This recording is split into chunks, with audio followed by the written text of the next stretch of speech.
ഓരോ കൽത്തൂണുകളും ഉണ്ടാക്കുന്നതിന് വേണ്ടി ഓരോ കുടുംബം, ഓരോ ഗോത്രം ജീവിതം മുഴുവൻ ചെലവഴിച്ച് ദൈവത്തിനു മുമ്പിലുള്ള ഒരു സമർപ്പണമായി 2 തലമുറകൾ 3 തലമുറകൾ ചേർന്നാണ് ഒരു തൂണൊക്കെ നിർമ്മിച്ചിട്ടുള്ളത്.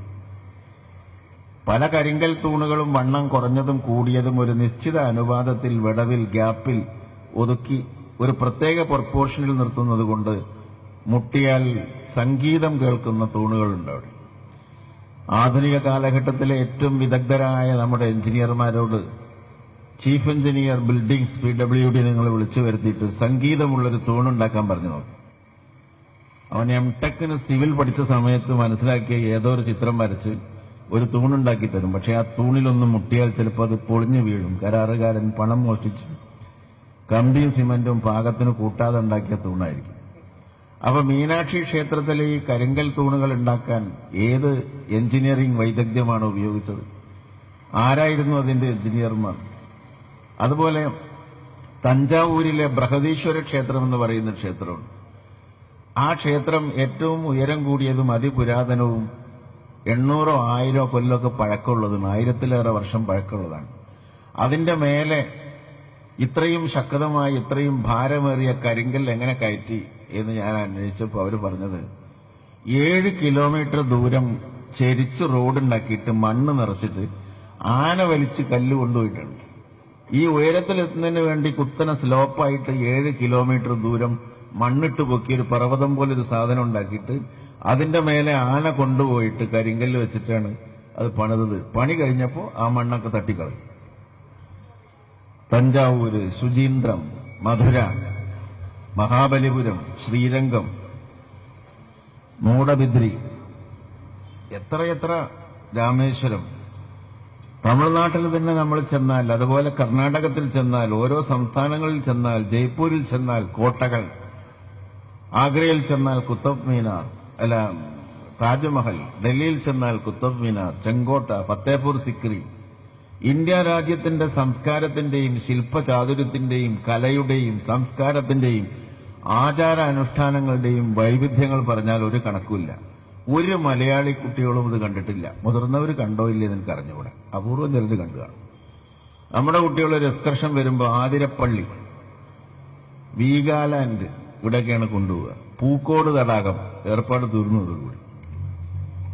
എന്തുകൊണ്ട് ഇന്ത്യ ഈ മലയാളി തമിഴ്നാടിനെ മനസ്സിലാക്കുന്നില്ല? തമിഴ്നാട്ടുകാരൻ എന്തുകൊണ്ട് കർണാടകത്തെ മനസ്സിലാക്കുന്നില്ല? കർണാടകക്കാരൻ എന്തുകൊണ്ട് രാജസ്ഥാനെ മനസ്സിലാക്കുന്നില്ല?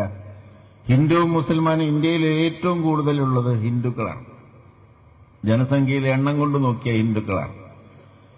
അത് കഴിഞ്ഞ് മുസൽമാന്മാരും പിന്നെ ക്രിസ്ത്യനും പാഴ്സിയും ജൂതനും ഒക്കെ ഉണ്ട്. ഇന്ത്യയിലെ മതേതരത്വത്തിന്റെ സംരക്ഷകന്മാർ ഇന്ത്യയിലെ ഹിന്ദുക്കളാണ് എന്ന് പറയും ഞാൻ. ഹിന്ദുവിന് ഹിന്ദുമതവും ക്രിസ്ത്യാനിക്ക് ക്രിസ്തുമതവും മുസൽമാൻ ഇസ്ലാം മതവും അറിയാമെങ്കിൽ അവരാരും തമ്മിൽ വഴക്കടിക്കുകയില്ല എന്ന് നമുക്ക് ഉറപ്പായിട്ടുള്ള കാര്യമാണ്. ആരാണ് ഹിന്ദു ധർമ്മം മനസ്സിലാക്കിയ ഹിന്ദു ഉള്ളത്? ആരാണ് ഇസ്ലാം മനസ്സിലാക്കിയ, ഖുർആൻ ശരിക്കും മനസ്സിലാക്കിയ മുസൽമാൻ എവിടെയാണുള്ളത്? ഇന്ന് ക്രിസ്മസ് ഡേ ആണ്. ജീസസ് ക്രൈസ്റ്റിനെ അനുസ്മരിക്കുന്ന യേശു ക്രിസ്തുവിന്റെ ജന്മദിനം, ഈസാ നബി അലൈഹിസ്സലാമിന്റെ പിറവി നാളാണ് ഇന്ന് കരുതപ്പെടുന്നത്. അങ്ങനെയാണ്. ഇസ്ലാം അതാണോ? തീവ്രവാദമാണോ? ഭീകരതയാണോ? ഇസ്ലാമിന്റെ ഏറ്റവും വലിയ ശത്രുക്കൾ മുസ്ലിം തീവ്രവാദികളാണ്. അത് കഴിഞ്ഞു മാത്രമേ മറ്റു തീവ്രവാദികളുള്ളൂ. ഈ മതത്തെയും ഈ വിശ്വാസ പ്രമാണത്തെയും ജനമധ്യത്തിൽ താറടിച്ചു കാണിക്കുന്ന ഒരു മതത്തിനും ഭീകരമായിരിക്കാൻ സാധ്യമല്ല. ഒരു ഭീകരതക്കും മതമായിരിക്കാനും സാധ്യമല്ല. ഭീകരതക്കും മതവുമില്ല, മതത്തിന് ഭീകരതയുമില്ല. ഒരു ബന്ധവും അത് തമ്മിലില്ല. നല്ലവരായ മനുഷ്യരെല്ലാം ഈ ഭൂമിയിൽ ജനിച്ചു വീണത് വളരെ നല്ലവരായിട്ടാണ്. ശ്വാസം വലിച്ചു മരിക്കുമ്പോൾ എന്താ അവസാനം ചെയ്യുന്നത്? ലാസ്റ്റ് ബ്രീത്ത് പുറത്തേക്ക് വിട്ടു അവസാനത്തെ ശ്വാസം. സാധാരണ എന്താ ചെയ്യുന്നത്? ജനിക്കുക മരിക്കുക, ജനിക്കുക മരിക്കുക, ജനിക്കുക മരിക്കുക. ഈ ജനിമൃതികൾക്കിടയിലെ ഒരു സെക്കൻഡാണ് 70 വർഷമായി മാറുന്നത്. ഈ ജനിമൃതികൾക്കിടയിൽ മനുഷ്യന് കിട്ടുന്ന സെക്കൻഡുകൾ അതിന്റെ അംശങ്ങളും കൂടി ചേർന്നാണ് ശരാശരി കേരളീയന് 70 വയസ്സ് എന്ന് പറയുന്നത്. 70 വയസ്സ് എന്നൊക്കെ പറഞ്ഞാൽ വലുതായിട്ട് തോന്നുമായിരിക്കും. How many days are there? in 70 years. 70 വർഷത്തിൽ എത്ര ദിവസമുണ്ട്? 25,567. 25,567 ദിവസം. അതിൽ 9,000 ദിവസം ഉറങ്ങുന്നവരാണ് നിങ്ങൾ ഞാൻ. 8,500 ദിവസം വസ്ത്രധാരണത്തിനും ഭക്ഷണം കഴിക്കാനും മറ്റു കാര്യങ്ങൾക്കും വേണ്ടി ചെലവഴിക്കുകയാണ്. ആ 25,567 ദിവസത്തിന്റെ ഒരു തല ശൈശവമാണ്, മറ്റേ തല വാർദ്ധക്യമാണ്. രണ്ടും ഒന്നിനും പറ്റാത്ത കാലമാണ്. പിന്നെ ബാക്കിയുള്ള ഒരു 8,000 ദിവസമാണ് കഷ്ടിവെട്ടി നമുക്കിവിടെ ഒന്ന് വട്ടം തിരിയാനുള്ളത്. ആ 8,000 ദിവസത്തിനിടയിൽ കത്തിക്കുത്ത് വേണം, ആക്രമം വേണം, കൊലപാതകം വേണം, ചന്ദ്രശേഖരനെ കൊല്ലണം, മറ്റവരെ കൊല്ലണം, മറിച്ചത് എന്തെല്ലാം സംഗതികൾ ചെയ്യണം, തെരഞ്ഞെടുപ്പിന്റെ എല്ലാ സംഗതികളും അതിനിടയിൽ നടക്കണം. പിന്നെ നിങ്ങൾ എന്താണെന്നാണ് നിങ്ങൾ ഈ കരുതുന്നത്? നിങ്ങൾ ആരാണെന്ന് നിങ്ങൾ വിചാരം? ആരുമല്ലാന്ന് നിങ്ങൾ എന്നും മനസ്സിലാക്കും. അന്ന് എല്ലാ വർഗീയതയും അകന്നു പോകും. ആൾക്കാരങ്ങനെ ബാപ്പ മരിച്ച് വരാൻ പറയും, ചെന്നു. അത് അടുത്ത വീട്ടുകാരനായിട്ട് പറയാം, എന്റെ ബാപ്പ മരിച്ചപ്പോ MLA വന്നു, എന്റെ ബാപ്പ മരിച്ചപ്പോ വന്നോ.